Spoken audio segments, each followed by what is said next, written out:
and welcome to tonight's town hall meeting. The first of two that we've scheduled this week for clinicians, stakeholders, partners, to get a glimpse behind the curtain on the transition underway within Headstrong that we'll talk about associated with the strategic direction that the organization is setting for the next 5 years. So welcome. We are recording this evening's event. And we want to share the event with those who couldn't join us at the end of the week. So I just wanted to let folks know that we are recording this event. I encourage you to use the chat function throughout the course of the evening.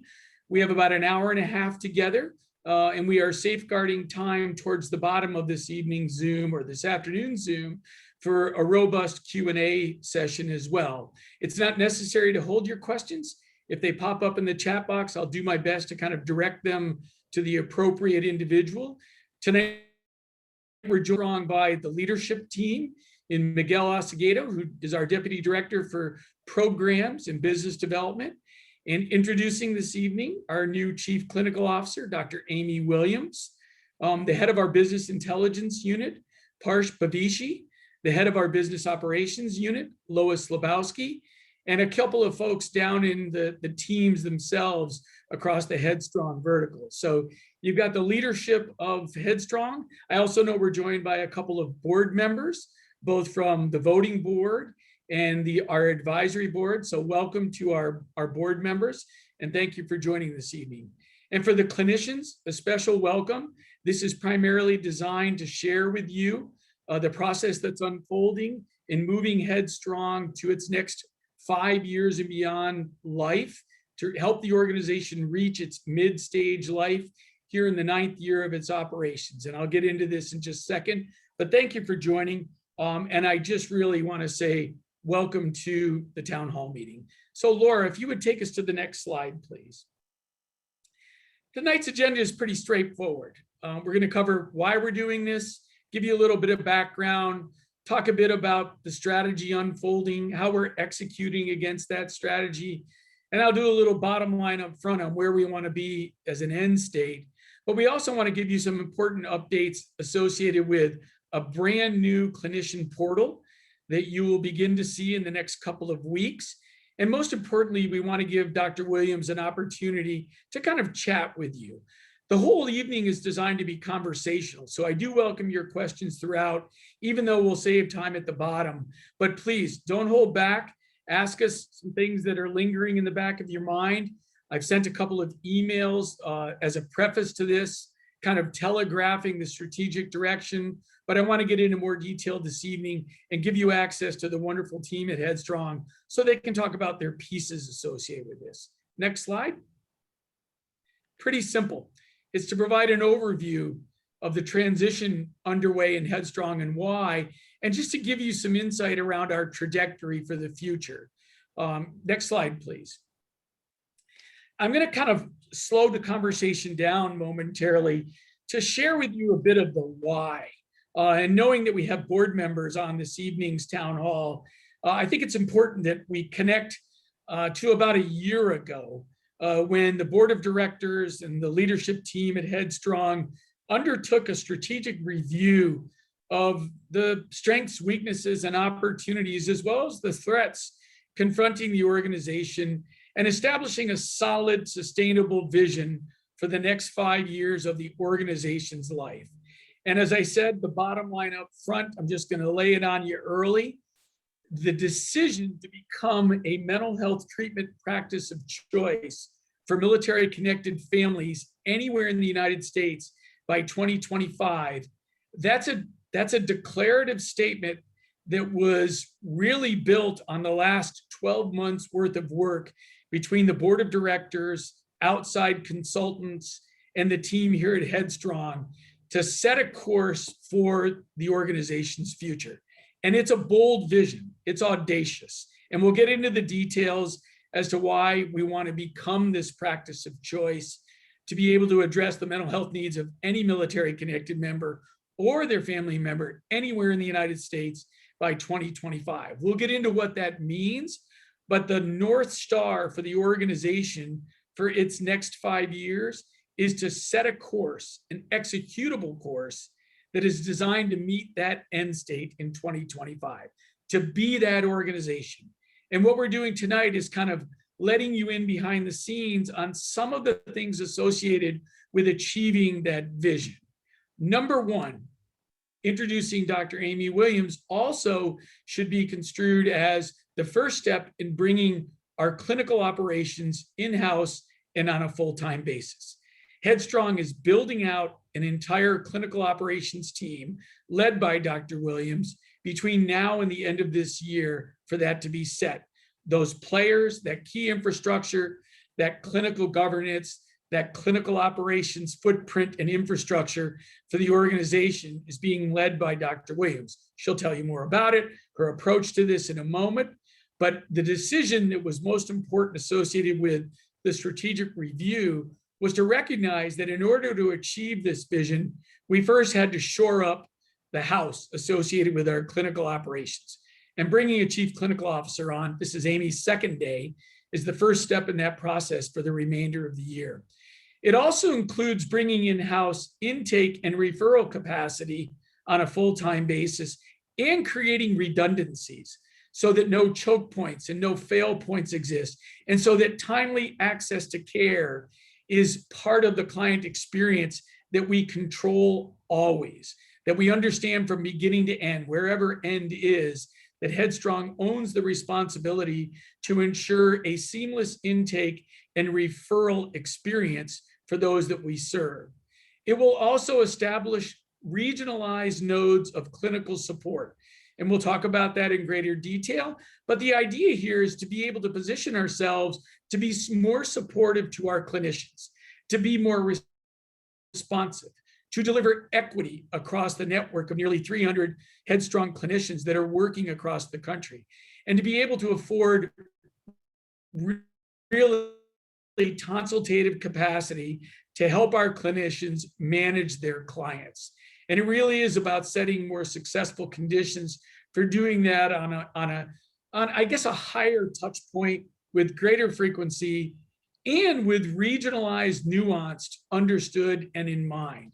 And this year we'll see us do this. We'll double our capacity outside of the clinical operations team so that by the end of the year, Amy's team has 2 clinical support nodes working and arrayed to best support our clinicians. And in the subsequent year, we will double that to 4. Eventually, the vision for Headstrong is to have a footprint that's devoted to the 4 quadrants of the United States: the Northeast, the Southeast, the Southwest, and the Northwest, and to have that clinical support infrastructure being arrayed so that as we expand the number of Headstrong clinicians and we grow our presence to be able to achieve this vision, we haven't sacrificed the quality of reach back consultative capacity between our clinicians and the mothership here at Headstrong and those tethered clinical support nodes. I think this is one of the high water marks of the vision. It will introduce, beginning next year, ongoing access to education and training that you will be part of as clinicians, designed to transfer knowledge more effectively, designed to introduce innovative protocols, innovative treatment design, and the things that keep a community of practice functioning best.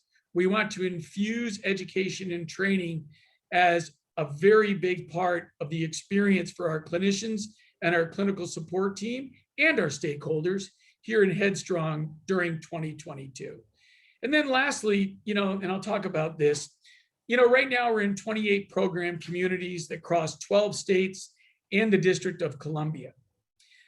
What we realized, and this is one of the lessons associated with COVID, is that our clinicians are arrayed within the states in which they practice and in which the states in which they are licensed to practice. And telehealth afforded us reach to harder to reach segments of the military connected population. And it affords us an ability, just from an organizational design standpoint, to rearray our clinical capacity along the 18 identified veteran integrated service network geographies that oversee the 163 medical centers and community-based outpatient clinics. And I'd like you to think of it as an alignment, an identifiable alignment. It might be interesting to note that right now we're in 11 of those 18 veteran integrated service networks already, with clinicians practicing in states and using telemental health and returning to their offices when appropriate to kind of treat the clients under their care. Telemental health is to be looked at as affording us new reach. It's not a cure-all, it's not a replacement, but it's the bread and butter of the Headstrong's hybrid model to deliver telemental health and physical mental health where and when possible. It was one of the learnings coming out of COVID. We also know that many of our clinicians practice with multiple state licensures, so it gives us a great deal of operational flexibility when we consider where our clinicians are located.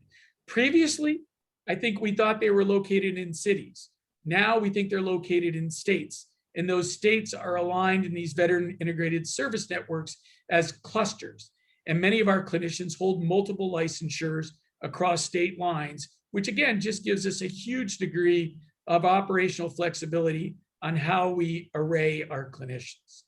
And then lastly, we intend to grow our clinical capacity in the markets in which we're already working to stay in front of demand and to ensure a rounded approach to clinical approaches takes shape in the years ahead.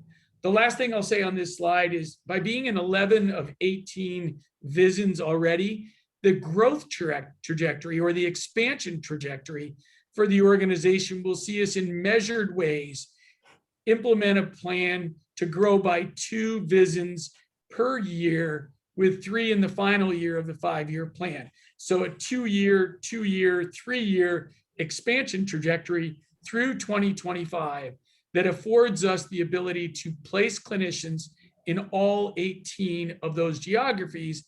Importantly, being able to achieve the vision established to address the mental health needs of our military connected families, and I use that term liberally, anywhere in the United States by 2025. Next slide, please. Okay, I am going to introduce at this moment Dr. Amy Williams with her partner Miguel.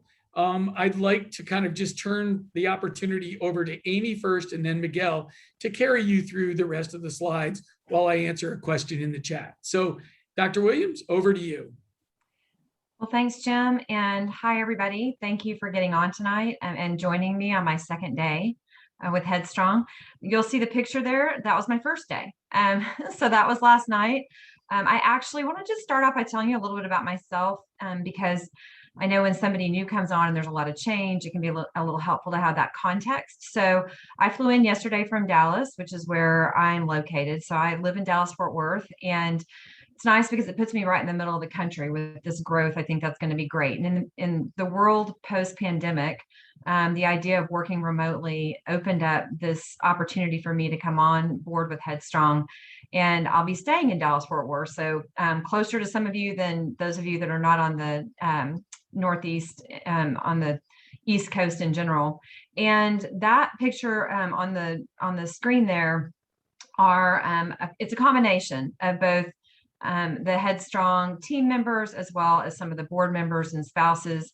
And I can just tell you, after being here for a day, the reception has been warm. We're really excited, and I'm excited to be here. So I am a clinical psychologist by training. And the last 5 years, I spent opening up one of the first Cohen Veterans Network clinics. And if you're not familiar, Cohen started as a network in 2016 and has opened up clinics across the country. And a very similar approach to Headstrong, except they have a brick and mortar approach of clinics.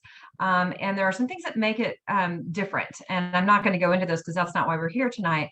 But I was really excited about the mission and about what Headstrong is doing and the things that we're trying to achieve by bringing this in-house. And it's right in my sweet spot, given that we just built up that same system within Cohen. And so I'm hoping that what I can do is bring and capitalize on the things that are already going really well, and then how can we build on that and bring it in-house and make it even better. So that is my goal, and to make that as smooth as possible. So that's a little bit about kind of who I am and what I'm thinking. I guess a part that I left off that may be salient to some of you is that I'm a national trainer in cognitive processing therapy for PTSD. If you're not familiar with that, it's one of the evidence-based approaches. And when Jim was talking about training and education opportunities, my hope is that we can make that available for people that are interested. When you've got something in your pocket and you can share it easily with people, that's a real gift. I know a lot of you already know Miguel, so he probably doesn't need the introduction that I needed. But Miguel, do you want to say a few words before I jump into the next slide?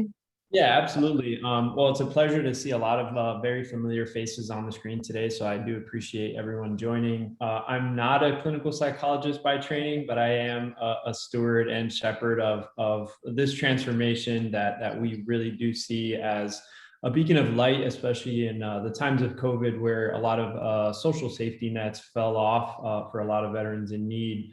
And military service members and their families. So I'm happy to join and be a part of this team and really shepherd in a new era for the organization, one that I do has the full potential and capacity to achieve. So it's a pleasure to be here, and I look forward to just hearing from everyone.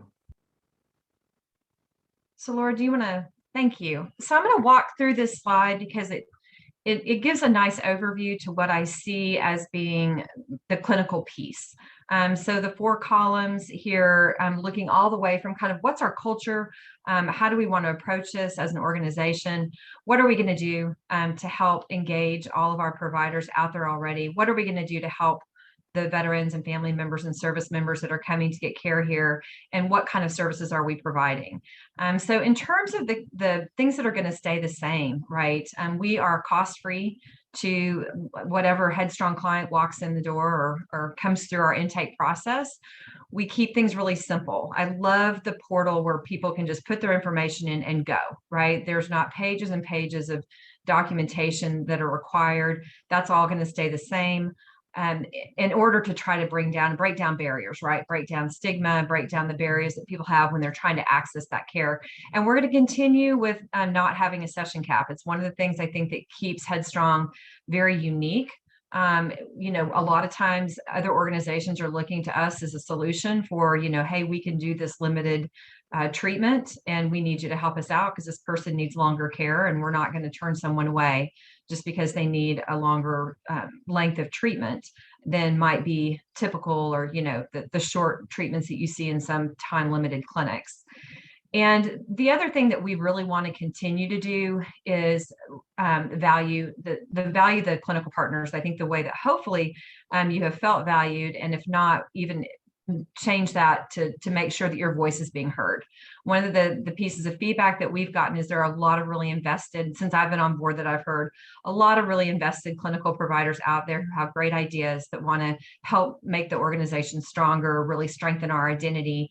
And we want to hear from those people. We want to know, like, what are you doing out there that you're seeing that's needed, that works? Really utilize the expertise that we have in our group already. I mean, there's a very strong group of people out there that have been doing this work for the past 9 years. And so we want to really draw upon that.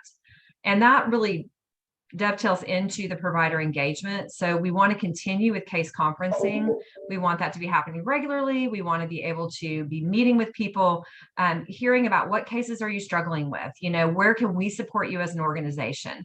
What do we need to do more of? I mean, this may be where some of the education and training comes, but sometimes as a clinician, you just need to bounce that off of somebody. So before I was in administration and leadership and all these roles I'm in now, I had a private practice. I know what it's like to be in the slog and to be really trying to help people, and sometimes to feel a little bit isolated in that way. So we can provide a network and a balance to that.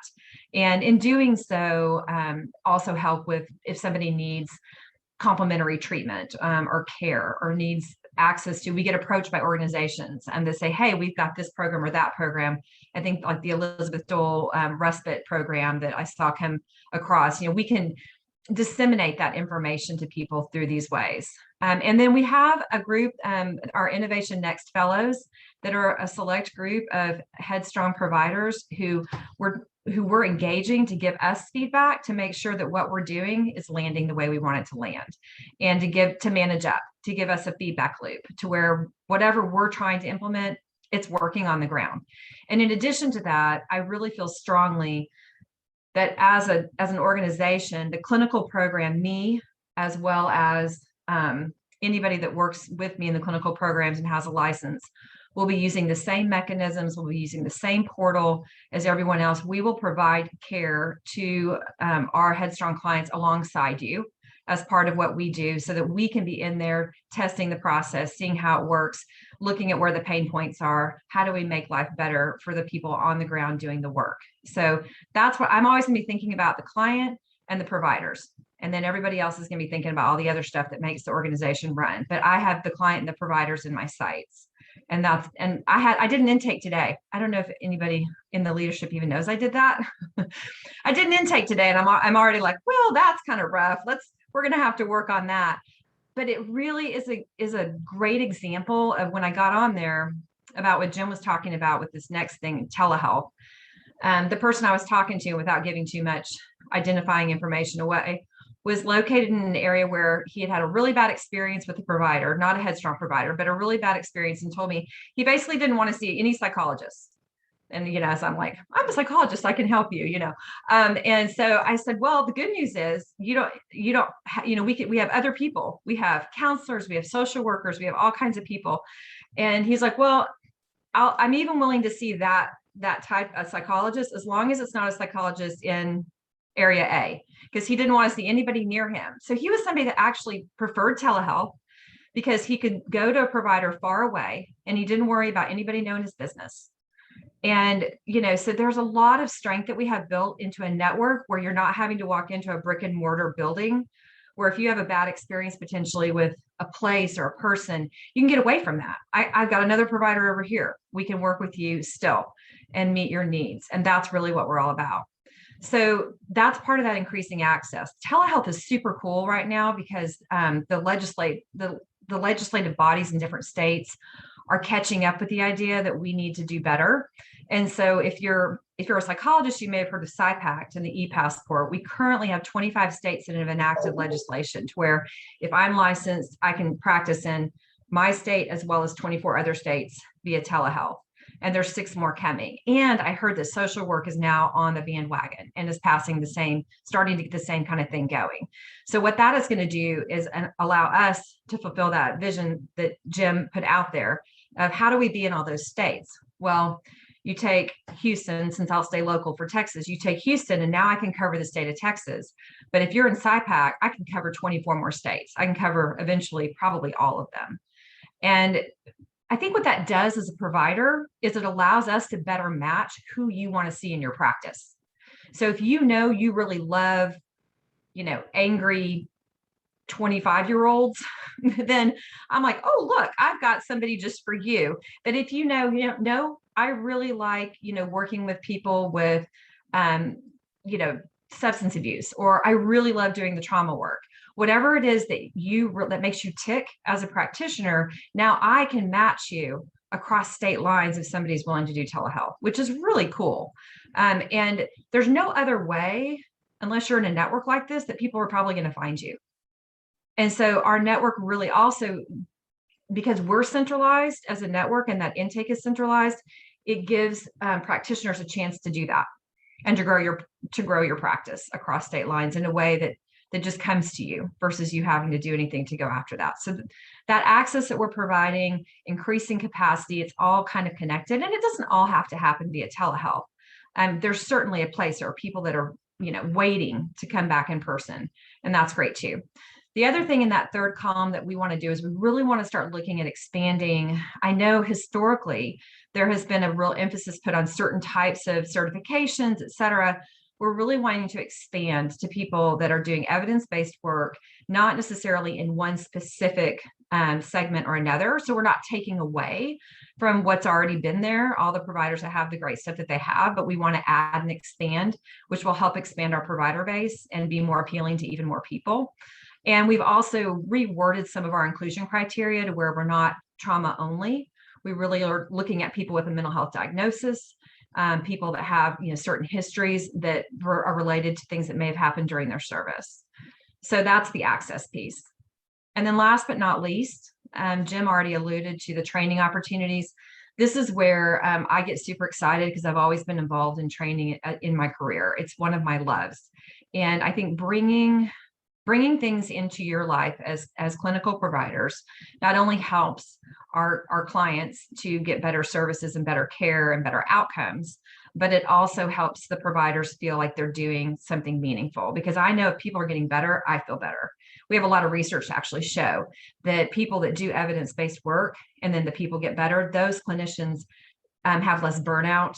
They feel better about what they do, even doing really hard work. And I think that's the reason why people can do trauma work for a long time. If you're doing something that you know helps people get better, you can put up with a whole lot of pain because you know that the outcome is going to be worth it.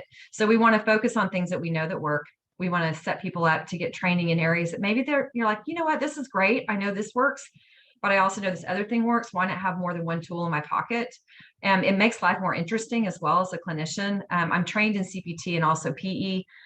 So, you know, I can do different things. I don't have to only have one thing that I'm doing. And I think in doing all that, as we're getting together as a network, we just become stronger and stronger and stronger.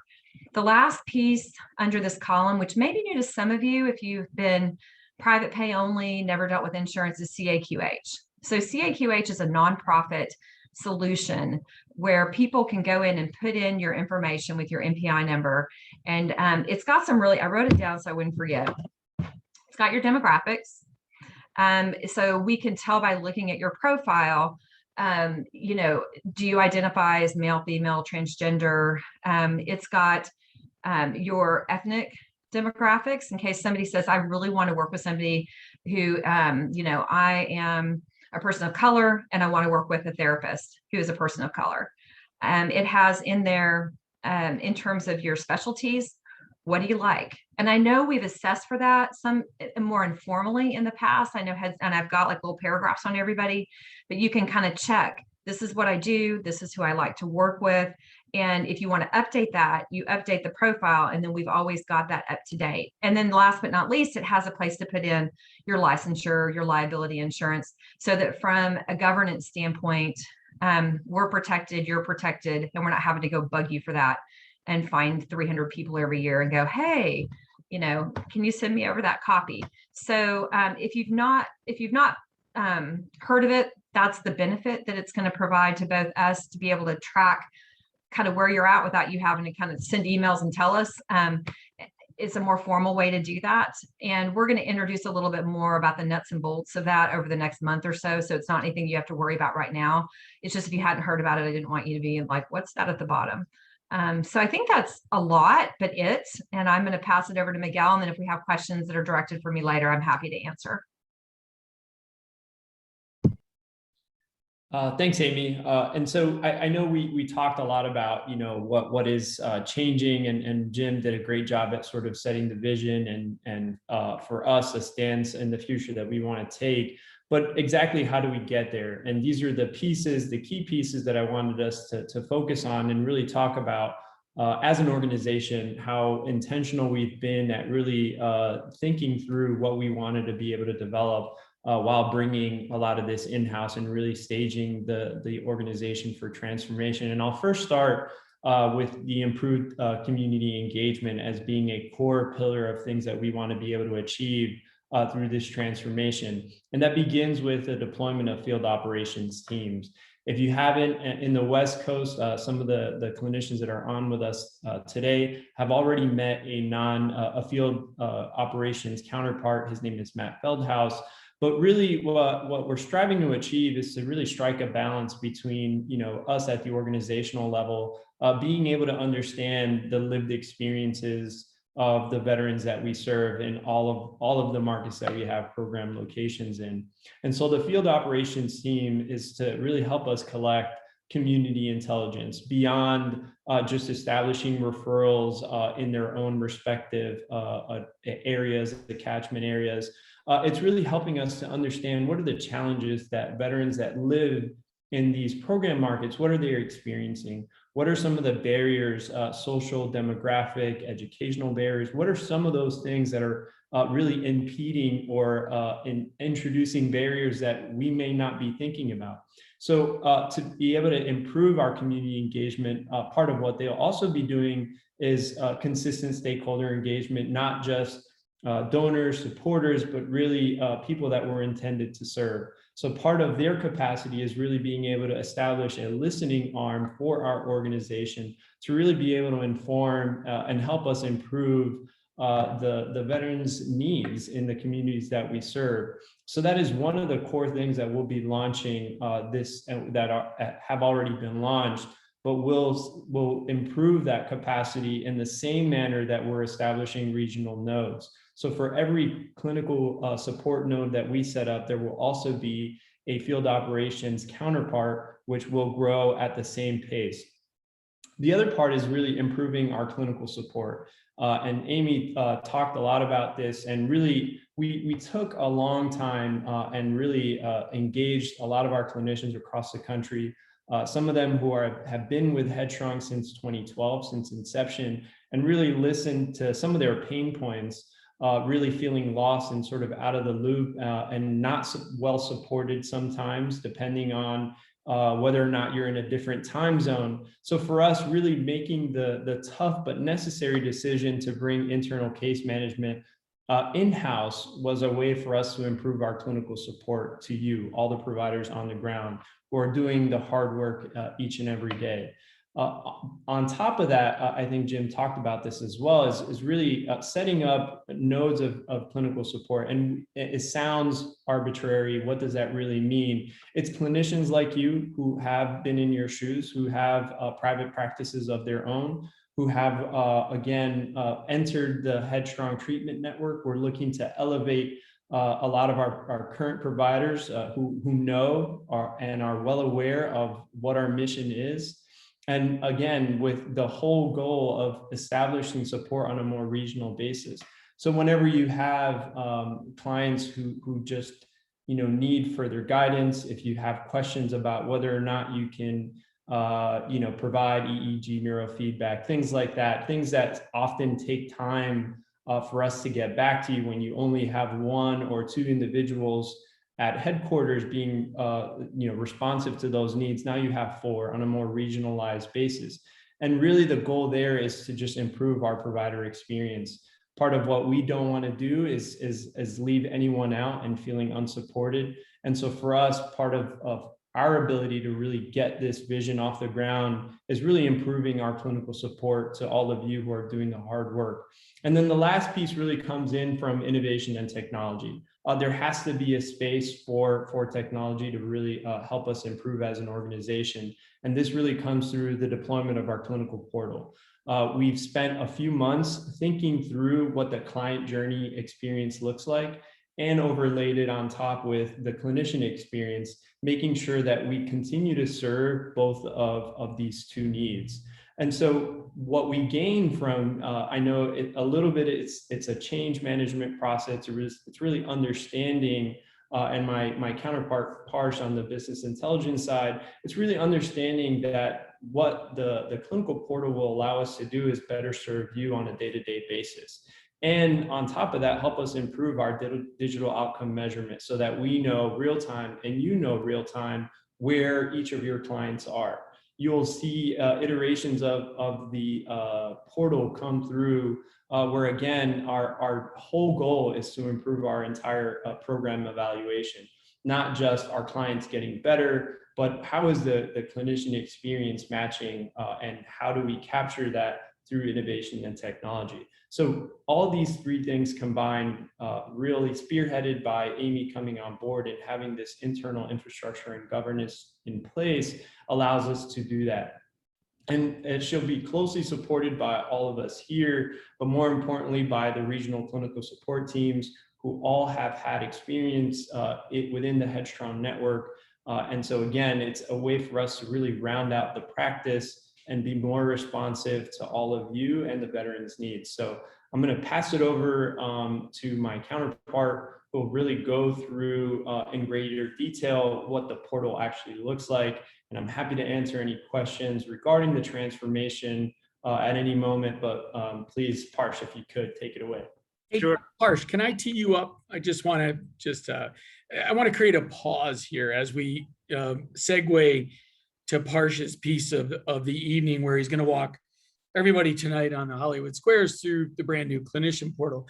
But I want to make sure that what we just walked you through, if there are any questions let's just pause for a minute and make sure that the conversation between the team and those on the net this evening, I think we need to afford up folks an opportunity to kind of probe and ask questions here before we tee up Parsh in a moment. So to those following us this evening, do you have any questions about thus far, Amy's piece, Miguel's piece, my piece? Is there anything we can clarify for you, or is there anything further we can elaborate on for people on the Zoom this evening? And I want to add, if not a question, are there comments? Yeah. Do you have thoughts of like, hey, I want to make sure you think about this or get that in there? I'm super open to that, especially at this point. Hearing feedback from y'all is priceless.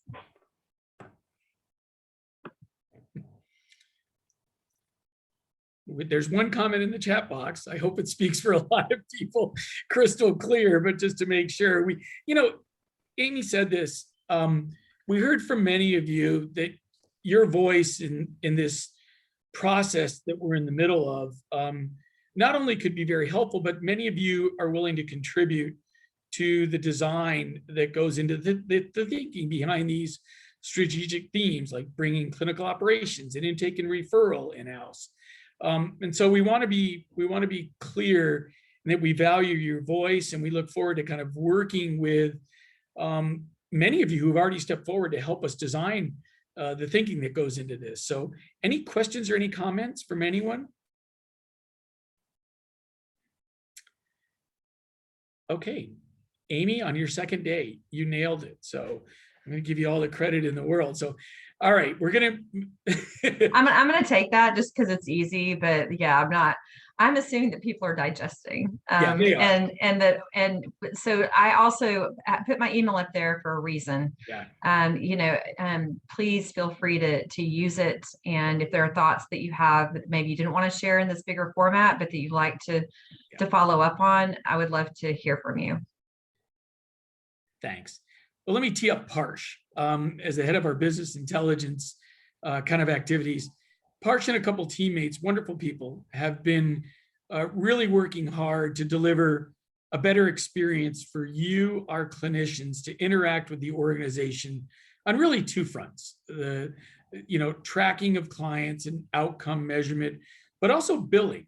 And what Parsh is going to walk you through, this young man has been spending the last 6 months of his life with his colleagues, putting together, with you in mind, a more intuitive approach to interacting with those two facets of the organization. I love this guy. He works his tail off on your behalf every day. Parsh, I'm going to kick it over to you to kind of lead the discussion for about the next 30 minutes or so, okay? Sure. Thank you, Jim.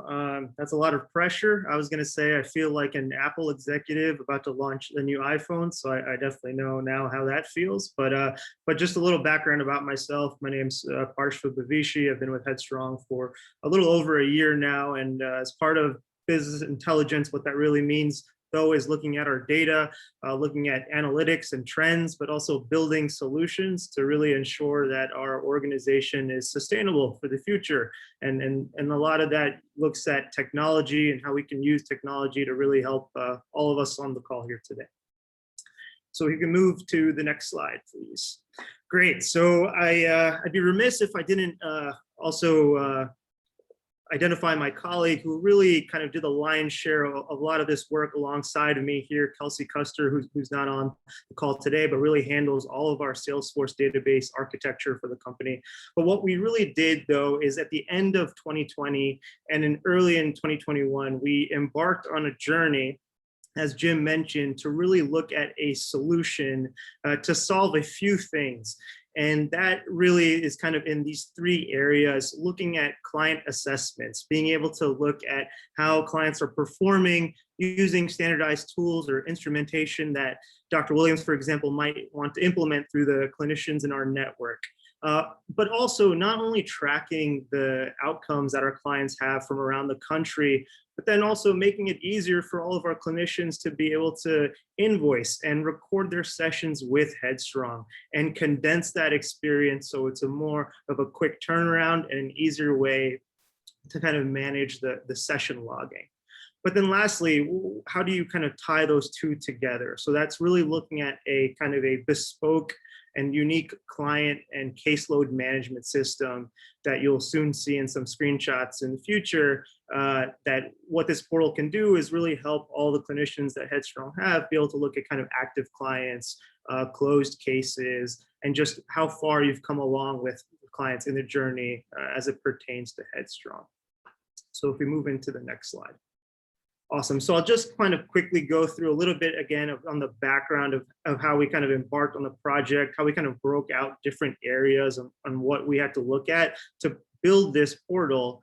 Then we'll go into some of the features, what it can really do, look at some screenshots, and then we'll end a little bit with kind of how this helps you, some of our testing, and then really the transition and timeline before we open it up to questions.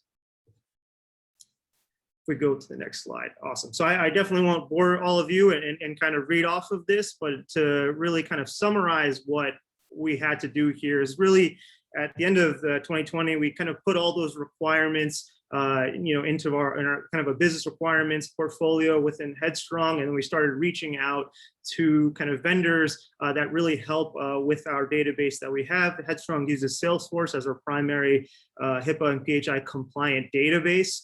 We have Salesforce Shield. That's an add-on that protects patient data, client data. It protects staff data, donor data, and so this system is kind of the class-leading, enterprise-leading solution that many organizations use nationwide to be able to manage their information.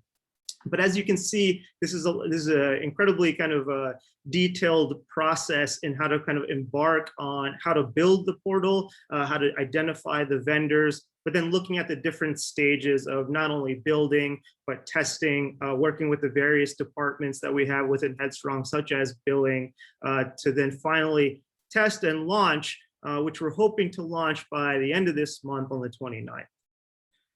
So if we can move on, what this clinician portal is really going to do is it's going to make hopefully a seamless experience for all of our clinicians to be able to interact with Headstrong. And so many of you are familiar with kind of our older portal, but to kind of upgrade Headstrong's infrastructure, we've had to look at a few things to consolidate those three areas I talked about: caseload management, invoicing and session recording, and then client outcome data management. So this all just starts up front with a kind of a new login feature, looking at a kind of a bespoke and I guess each unique client ID, clinician ID to be able to log in. You'll be able to have your own password, log in, kind of manage your own password as well if you kind of forget about it. And then it'll tie directly to our Salesforce system. In the future, though, we'll also be looking for multi-factor authentication to add a layer of protection and security for all of our clinicians across the country. This is a step that not only Headstrong has to do, but all organizations in the world, essentially, as they move to a more secure database management architecture. So this is just a quick snap preview of what that login functionality will look like. Great. So what does it look like, though, once you're kind of greeted into and kind of enter the Headstrong environment as it pertains to a clinician? So essentially, you'll be greeted, you see here on the right-hand side, some of these 6 modules that pertain to the different feature sets that you can do as a clinician within Headstrong. And we've also added a layer of redundancy on the top in the orange as a navigation bar, so you can do most of these features in 1 or 2 different ways. But just up top, as I covered it before, you'll be able to quickly click to submit a new session, view your open cases, look at closed cases, update your personal information, such as your email, phone number, even demographic information if you choose to do so, and frequently asked questions. By the time of this launch, and many of you have already received this, we have an in-depth FAQ guide that goes over the most asked questions on kind of how to use this feature, what's the benefits, how do I navigate around this portal. There's also training videos on this FAQ module as well, very quick 20 to 30 second clips essentially on how to kind of use some of the features here, clicking around and what it really does for you as a clinician. So we're trying to provide ample opportunity and support to make this transition seamless. And then lastly, a call back to our parent website with some of our new branding and up-to-date information on our events around the country. So if we move forward, so basically for account information, what does it mean as a clinician? How are you represented within our database? So this is kind of what that looks like. So in here, you'll be able to update your employer, for example, if you're part of a larger practice, your name, address. You can update your email if you choose to change email and locations to continue to receive Headstrong information. But this is quite critical for us as we kind of expand our network of clinicians around the country to not only be able to kind of track our diversity of clinicians, but also make sure that we can send out information on a more up-to-date manner. Moving forward, if we could go to the next slide. So managing caseload. So what does that really look like as a clinician when I enter this portal? So a few ways to get to it. One of the modules up top, or you can click on My Cases on the navigation bar. But a very quick way to look at who's kind of in the caseload here. So you'll see some identifying parameters of what that means. So basically you'll see a case number, the patient name, the type, for example, of therapy that they might be enrolled in. So it could be that they're waiting for psychiatric evaluation or in-person therapy, the session counts for these clients. And then a unique feature now that we haven't been able to do before is really showcase the progress on clinical outcome data measurements. So you'll see here in this view, there are 3 instruments that Headstrong is currently tracking, the data tracking form, the PCL5 instrument, and the recall quality of life measurement. And here in these flags, you'll see at the intervals for this clinician who's in this portal, that the green flag means that these forms digitally, as you'll see in some of these following screenshots, have been submitted and recorded. And some of the flags here mention that this client here, for example, might be missing these outcome measurements. So this is just a more of a unique way of being able to track and monitor not only performance in terms of clinical outcomes, but for you to be able to track how far a client has come and what form should be submitted by session. Miguel, I see a hand raised. Should I pause here for a second? I just wanted to also, part of this, doing this discovery phase, we realized one of the biggest pain points is constantly having to email either Headstrong or someone on our staff for your unique case numbers to be able to bill against for your clients.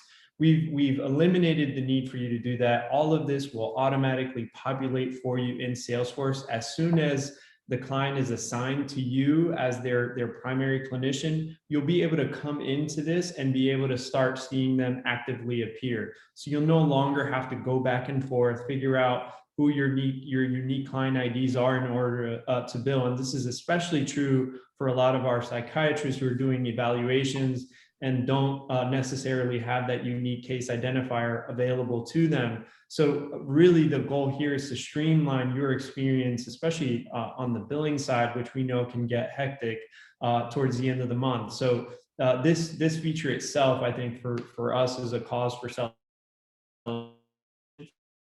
and it is a lot due in part to Kelsey and Parsh really thinking through how we can improve the overall clinician experience. So I just wanted to highlight that as one of the main features of launching this portal. Thanks. And Miguel, we have a question in the chat. It somewhat ties into this from one of our participants. Simone writes, will there be a uniform way of sending clients the measures and getting them to send them back to us now that we are often remote, not in the office? And I know we've talked about this, so please, could you kind of address that between you and Parsh?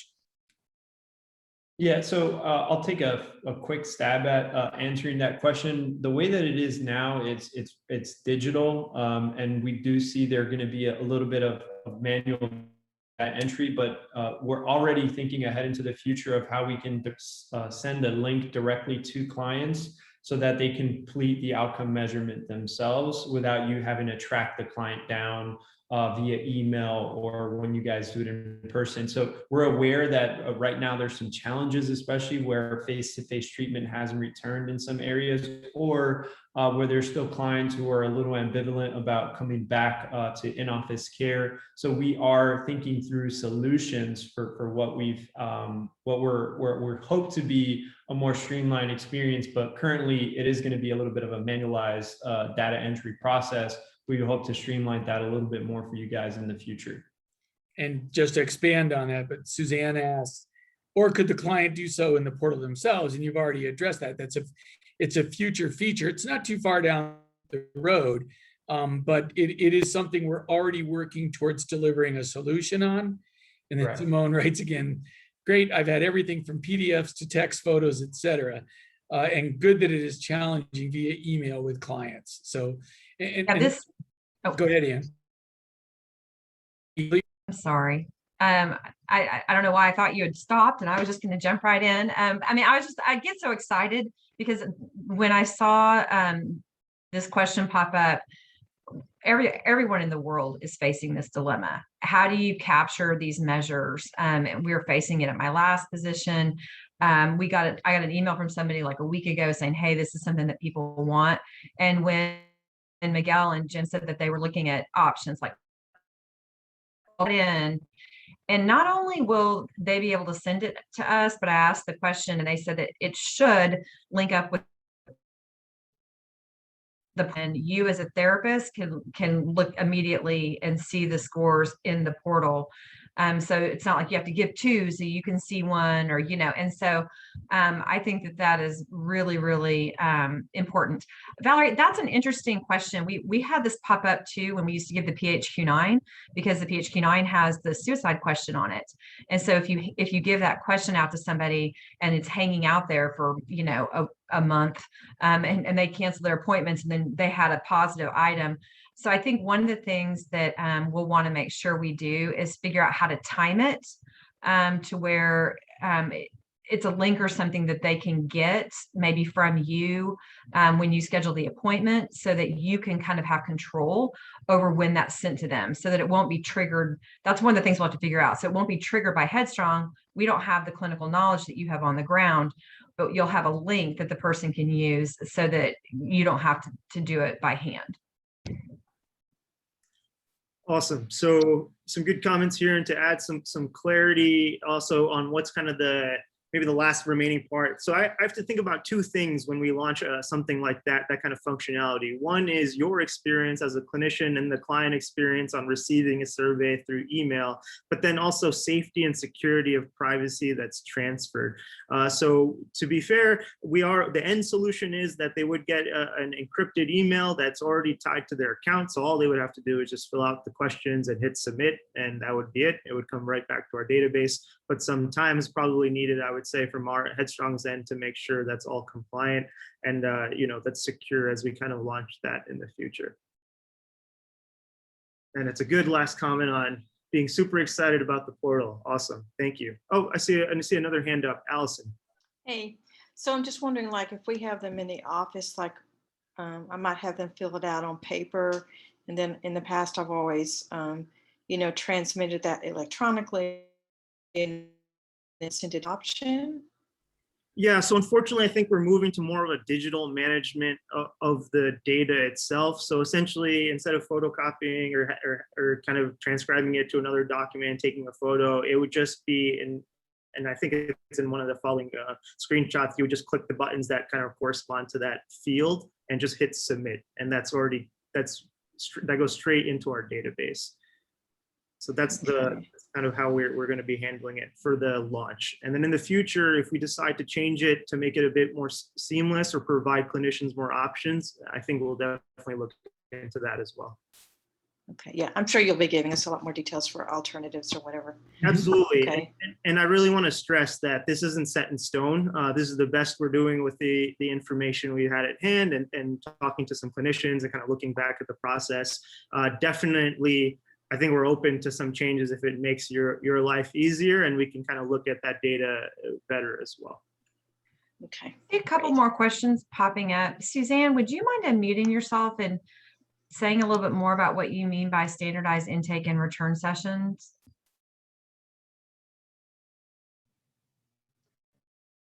Oh, yes. I was just thinking, when I see the client for the first time, I do an intake of my own, and I use the template that I use for everybody else in my private practice. And I always have wondered if it was including all the data items that you might want us to deliver, and also if I was delivering too many of them. because it's a time-consuming process. And the same with the, the follow-up Yeah. sessions. So the way that we're going to look at this is we don't want to micromanage your clinical practice. We want you to do what works. So if you're doing what works in the rest of with your clients and that is what works for you, we're not asking you to do anything different except for these measures. I mean, so the data that we want is right here. Anything else that you send in for like your progress notes, that is what you are doing in your standard of care.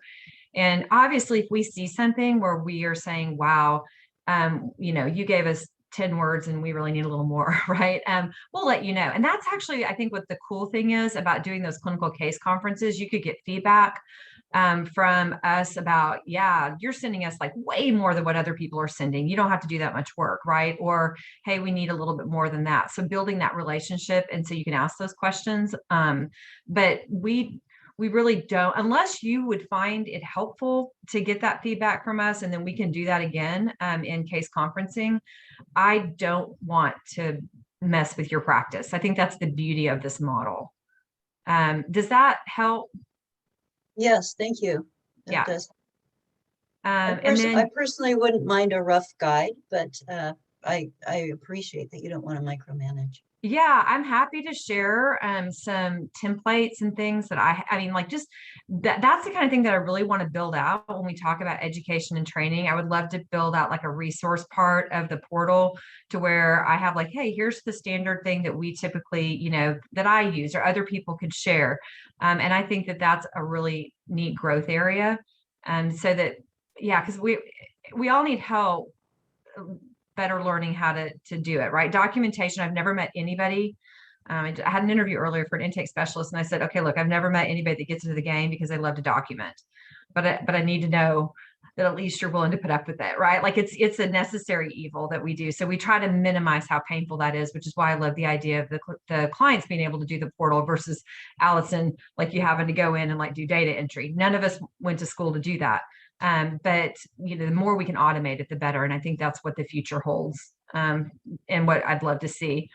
And I'm looking at the other questions here. And yes, if you have entered that data in the portal, Parsh, right? Like that you can go back and look at it, right? I think this question may be related to, I'm not sure if I'm characterizing this correctly, but if a client completes and sends their own document, do you want a clinician to be able to see those results? I don't think the clients are ever sending us anything unless like we're saying, like with Qualtrics, that would, the clinicians will see that because it'll go right into the portal, but they're not sending us anything else. The one exception to that would be like when we do our intake. My understanding is that you do get copies of our intake assessment that we do over the phone with somebody before they come to you. And we're actually tweaking that a little bit. We're in the process. We're going to add in a PC primary care PTSD, the PC PTSD as a screener item. We're going to add in, I think, the CSSRS, the Columbia Severity. I always forget suicide severity symptom. Just call it the CSSRS, but looking at suicide. So, we're going to have some of these structured things. My intake specialists were talking to me about potentially getting some safety plan in place for clients that are higher risk. So it comes to you with a safety plan already in place that's been conveyed to the client. So you've got that, that you may have to review and update, but you've already got some support going your way. So we're really working on our end of trying to get you what you need from the get-go to make your life easier.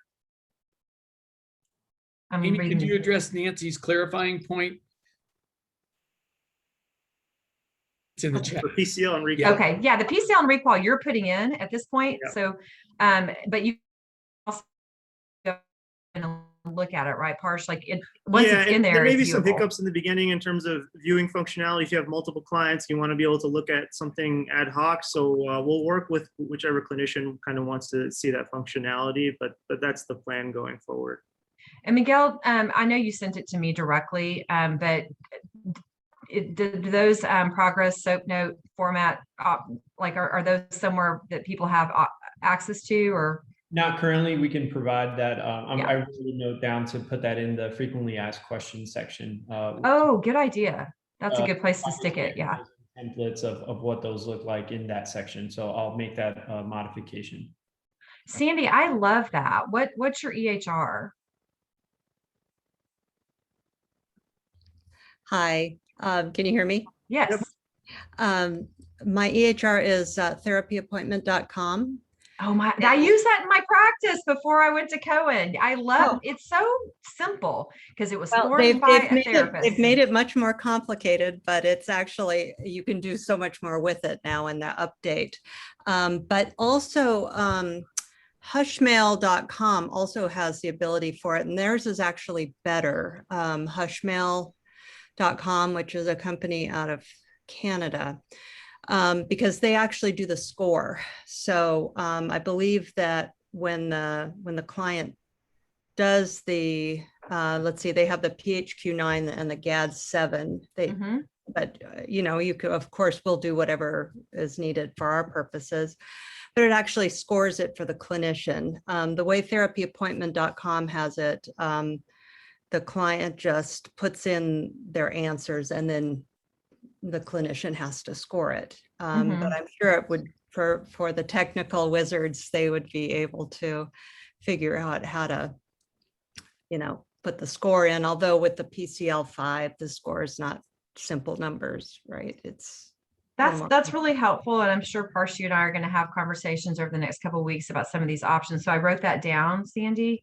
And it's good to hear about therapy appointment because we'll have to have an EHR if our clinical team here at Headstrong starts providing services. So I'm happy to hear they've expanded what they do as well. I think that last question, Parsh, that may be for you, about whether there can be other places to upload other things. Yeah, so there is a functionality to upload file attachments at the moment, but that is only for session notes at our launch.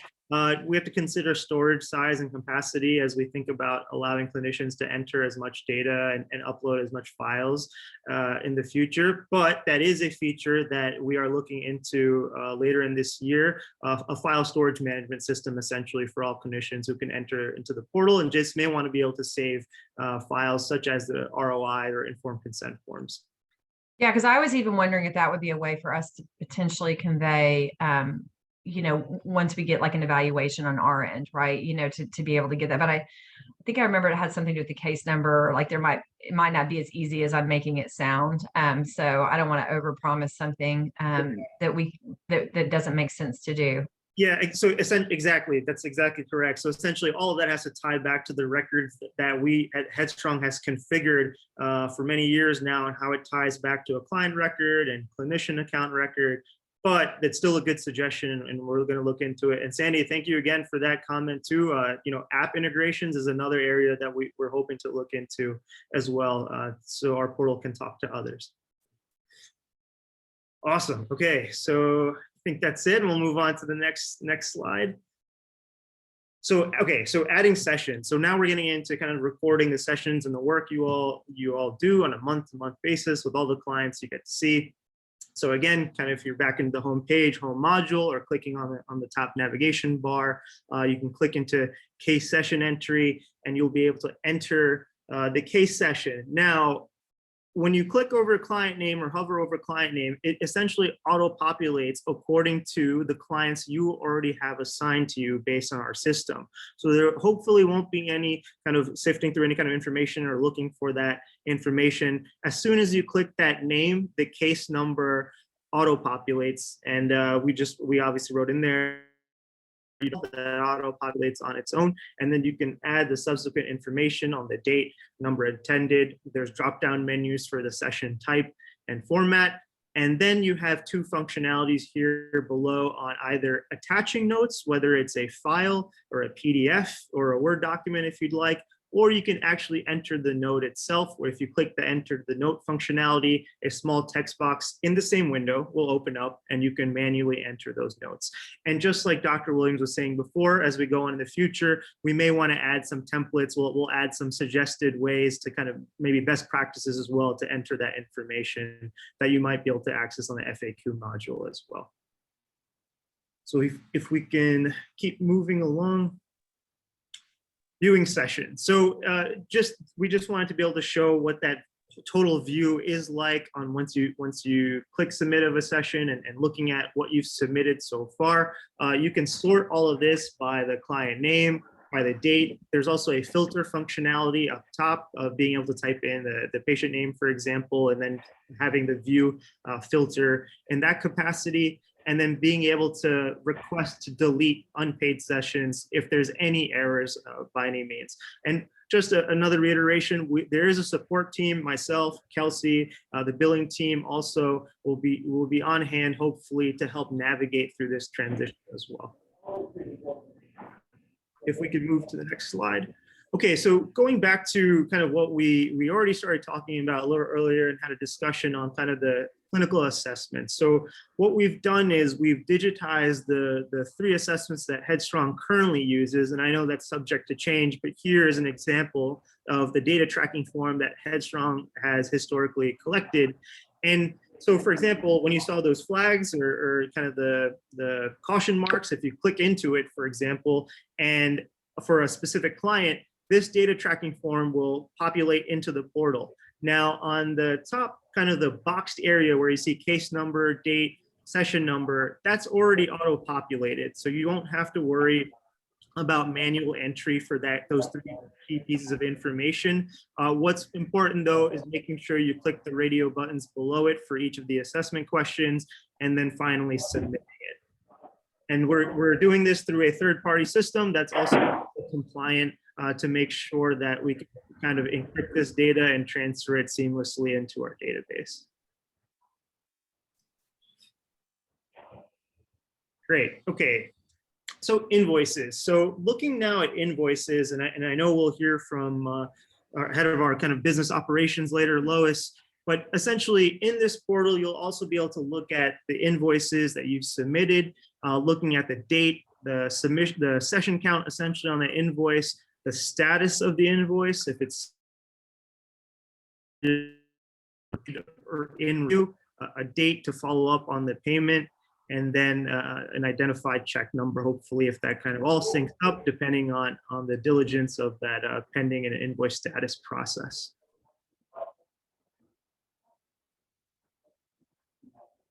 Great.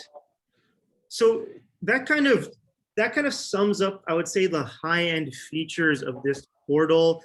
The thought behind kind of bringing the topmost features to our clinicians in our Headstrong network to make this whole process easy to use. We want to make your lives easier and also make the whole process for Headstrong easier in terms of not only clinical assessments, but invoicing and session recording. The last part of when we kind of wrapped all of that up was, and a big component of this was user acceptance testing. So Dr. Williams and Miguel both talked a little bit earlier about kind of our change management. And we've been able to identify a few key clinicians who are part of our kind of innovation focus group, essentially, who really helped us kind of give feedback on each of those features, some thoughts and some suggestions on what we can do in the future, how to make our process probably a bit better. So we're always open to kind of that feedback and that kind of acceptance testing as we kind of go on through this journey together of launching this portal.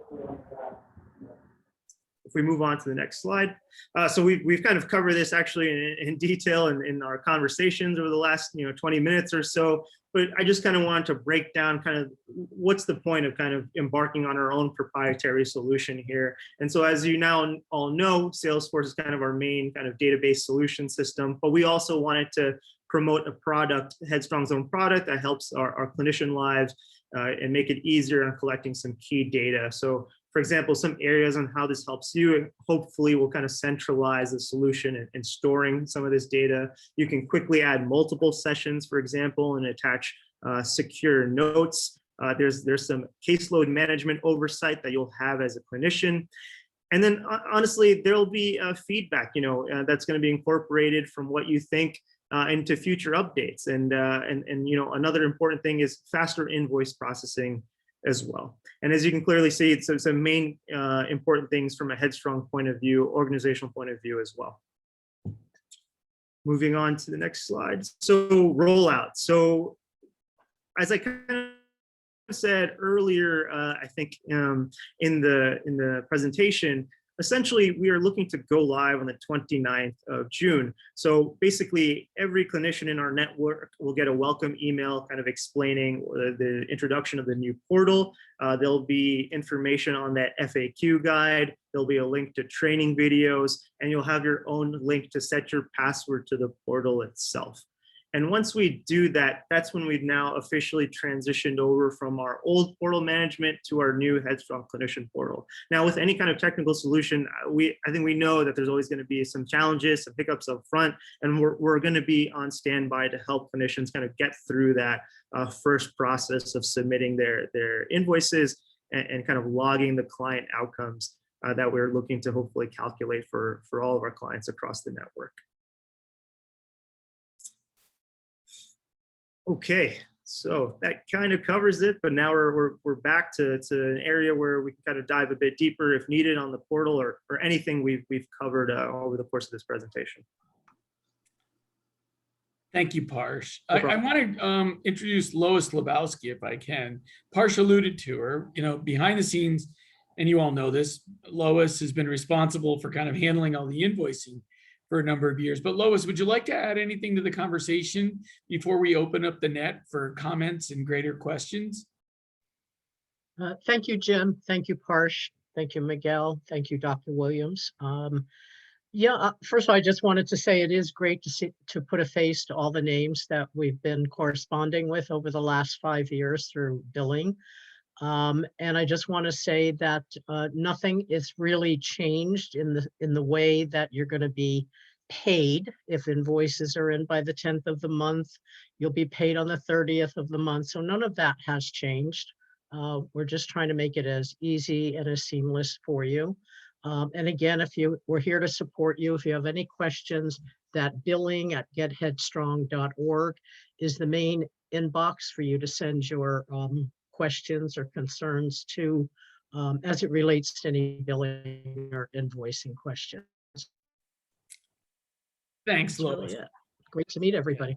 Thank you, Lois. Appreciate that. So just as we'll take a bit of a breather here and just kind of make sure we reflect upon the content that has been discussed thus far. I think we've done a decent job this evening kind of explaining why the transition is underway and how we intend to execute it. I hope you get the impression that all this work has been done with a great deal of deliberate thought and attention to you, the users of the organization's resources, and those who deliver, the solutions for those we serve. So we want to make sure you understand that everything being built and constructed and designed is designed to kind of position the organization for the future. And if there's one thing I know change can be hard, but this town hall session, the tutorials, the FAQs, the extent to which we're attempting to go to communicate with you just what we're wanting to put in place to kind of transition the organization to its forward future under Dr. Williams' leadership, primarily clinically, but on an integrated basis. This clinician portal is designed to be very integrative, to be able to handle invoicing and the 3 categories of support that Parsh laid out. So, I know that there will be a tendency to fix things in the portal, but on a very measured basis, introducing change to the portal, we want to make sure that it's not rapid fire, that we take a very measured and deliberate approach to some of the modifications that are yet to come with the portal itself, and really do rollouts on an organized basis that something follows the kind of format we're watching tonight, just to be able to kind of participate in a conversation with you, explain the change, gather the feedback, and then make the necessary adjustments. So, we'll take a break here. It's 7:20 on the East Coast, 4:20 on the West Coast. But I just want to make sure that there's an opportunity to kind of offer additional comment or reflection.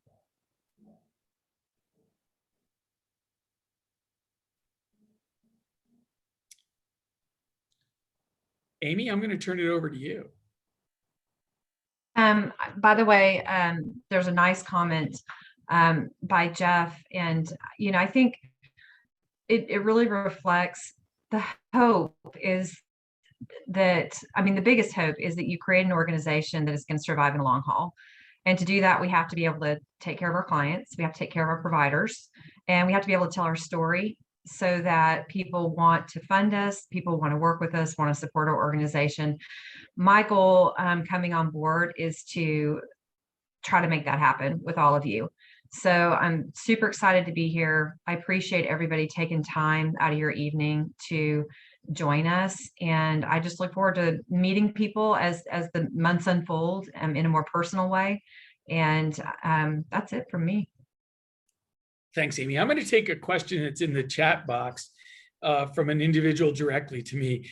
You know, I guess this is somewhat important. I've been the executive director now for a year and was specifically asked to join the organization to help move the organization to its mid-stage life, to take it from startup and an entrepreneurial footing to kind of built-in sustainable business practices and a more deliberate sequence to plotting our future. And the work that we've done over the last 12 months with the board, I think it's important to kind of juxtapose a year ago to where we are right now. And this team has really been working hard. And the biggest point of progress occurred this week by introducing Dr. Williams, a full-time committed chief clinical officer with an arrayed team supporting what we're referring to as clinical operations in-house. You know, I don't mind speaking frankly, it's very difficult for me to put together an organization that has the understanding that it's responsible for ensuring the outcomes that it creates are deliberately plotted and measured so that we can effectively communicate the wonderful things that you do. An organization 9 years in deserves the kind of solutions that we're speaking to tonight. They're designed to see you, our clinicians and our stakeholders, understand not only the journey of the last 9 years, but most importantly tonight, to set a course for the next 5. You know, the real things we're trying to achieve to grow this organization to be capable of achieving that vision. So I think it's, you know, we've made progress, but we have a long way to go. I'm so proud of the team that's represented here tonight, all the way down to our clinicians and our stakeholders, because this has not been an easy 14 to 16 months to pull off this Houdini. You know, to transition away from a 9-year partnership and deliberately bring those responsibilities in-house. You know, some would question the timing of it. I would tell you that there probably is never a great time to undertake these responsibilities, but in the hands of Dr. Williams and others, we've been able to manage this and trying to increase our communication and our frequency of contact with you and provide a pathway to the future so that you can share not only in the vision, but to contribute to the elements that allow us to achieve that vision. We want to be a very inclusive organization that respects the work, the hard work, the extremely hard work being done in our communities by you. So I think, you know, we've got a long way to go, but tonight is one of those moments in time where we have a responsibility to clearly communicate with you, answer your questions, and remain accessible throughout the process. So, and I think there's a question around reimbursement. I'm going to defer to my colleague Miguel for this one. Miguel. Wanting to, and I appreciate Mary Alice the question. I think a lot of us have been thinking about this for quite some time, but I want to reassure everyone on the net that our goal, if anything, is to increase the rate in the future, never reduce. I know we have audacious goals of being able to serve a lot of members, and that puts a lot of pressure on our team to make sure that we have the bandwidth and financial capacity to meet those goals. But we would never cut rates. If anything, we are looking to increase them once we've been able to do a core financial assessment of what that looks like and when we could implement such a measure. But I just want to make sure that we reassure everyone here that we want to be able to increase value and demonstrate value to all of you who are doing the hard work day in and day out. And we have already started assessing what that rate increase could look like. And Amy, could you take Allison's question, please? Yeah, so Allison, I'm in the process, I've got a meeting, Miguel and I are meeting with Weill Cornell. Is it 3 or 4 hours tomorrow, Miguel? I think they're going to be tired of us by the end of the day. And so I want to find out a little bit more from them about what they have found to be effective. And I think this is one of the places too where we can get feedback from the innovation group about what would be most helpful. The goal would be to meet at least, monthly, if not twice a month, I think is our goal. And to be able to have a group consultation meeting where you can get on, discuss your cases, get resources for cases. So looking at cases that are high risk or you're stuck with, that you just could use some input on, maybe cases that have been in treatment for a while aren't getting the movement that you want. So leaving it really open to clinicians to determine what kind of support they need. And I expect it'll be a little bit of a moving target as we figure out what works best and in what markets and with what clinicians. I have a feeling that every group will kind of create its own personality just because that's what happens. But being a part of a consistent group where you can sit down and go, okay, I need to talk to somebody, I can talk to this group of clinicians. I mean, that's what I want to foster. And so that you've got to go to. That's the hope. And so I don't want to commit exactly to any one process at this point. I'm super open to, if you want to shoot me an email, if you wouldn't mind taking the time, just to kind of tell me what you have found helpful or would like to see more of or less of, that would be great. Okay, great, thanks.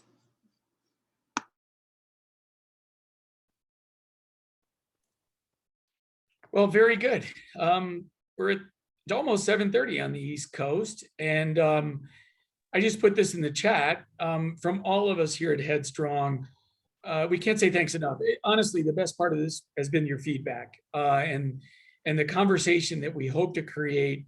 What's occurring in the chat box, what's occurring with you stepping forward and offering comment and questions. It's reassuring from the vantage point that up until this evening, we haven't really included sufficiently the voices of all of you. And that was the whole purpose behind the town hall, was just to kind of share in the roadmap ahead and some of the details that we hope support your lives better, so that you in turn can support the lives of those that you're treating and addressing the needs of in a much better, streamlined way. And so that we all gain from it. The organization is a wonderful organization. The secret sauce lies in its clinical capacity. There's no question about it. Those of us behind the scenes that develop resources, do marketing and branding, those are all contributing factors to the success that you have. But I hope you get the impression we're taking the responsibilities very seriously to plot out a significant 5-year pattern of progress that is designed to kind of really get at the heart of being able to do this at greater scale for an expanded number of people as we roll forward. So my thanks to each of you for contributing so significantly this evening. And I'm glad you got to meet Amy. She's a wonderful addition to the team. Many of you have known Miguel and Lois for their behind the scenes effort. But for people like Parsh and I, we're newbies to the team.